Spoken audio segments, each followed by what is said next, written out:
সহজ সমীকরণ থাকলেও আরও একটা বিশ্বকাপ হারালো দক্ষিণ আফ্রিকা। হেনরি ক্লাসেনের ঝড়ের পরেও বিশ্বজয় করল ভারত।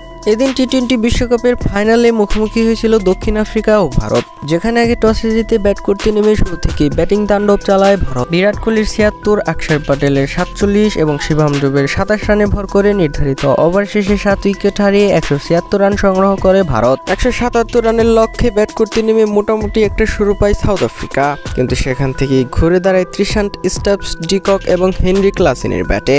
১৪তম ওভারে কুলদীপ যাদব খরচ করেন ১৪ রান, ফলে ৫ ওভারে সাউথ আফ্রিকার প্রয়োজন হয় ৫৪।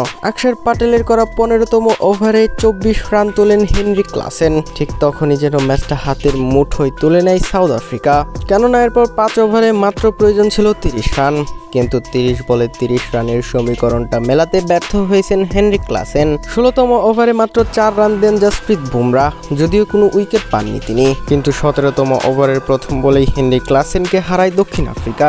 হার্দিক পান্ডিয়া ওই ওভারে ৪ রান খরচায় তুলে নেন ১ উইকেট। ১৮তম ওভারে বোলিংয়ে আসেন জসপ্রীত বুমরাহ, যেখানে তিনি একটি উইকেট তুলে দেন মাত্র ২ রান, ফলে ২ ওভারে মাত্র ২০ রান প্রয়োজন হয় সাউথ আফ্রিকার। কিন্তু ম্যাচটা তখনও হাতের মুঠোয় ছিল তাদের, কেননা কিলার মিলার নামে পরিচিত ওই ব্যাটসম্যানটা ছিল ক্রিজে। যদিও ১৯তম ওভারে ৪-এর বেশি করতে পারেনি দক্ষিণ আফ্রিকা। শেষ ওভারে ১৬ রান লাগলে হার্দিক পান্ডিয়া বোলিংয়ে আসেন। সে ওভারে প্রথম বলে ছক্কা হাঁকাতে গিয়ে বাউন্ডারি লাইনে দুর্দান্ত এক ক্যাচ ধরেন সূর্যকুমার যাদব, ফলে প্রথম বলেই প্যাভিলিয়নে ফিরেন ডেভিড মিলার।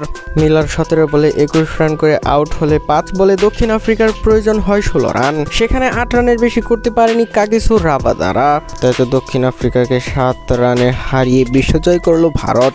১৭ বছর পর আবারও এক শিরোপা জিতল দক্ষিণ আফ্রিকাকে হারিয়ে।